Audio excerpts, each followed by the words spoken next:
It is Monday, September 8th, 2014, and the flooding has gotten worse than I've ever seen it with the heavy rains we've had last night.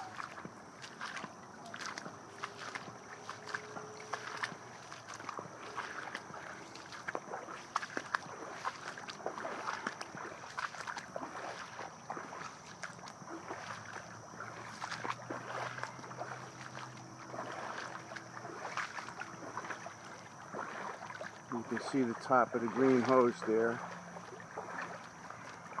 That's actually the top of the filter.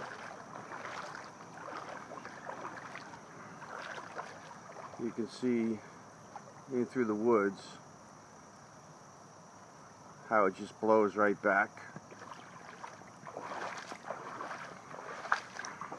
And the yard is now totally useless, except for the patio, the concrete patio. It went up to the house. You can see a watermark right there.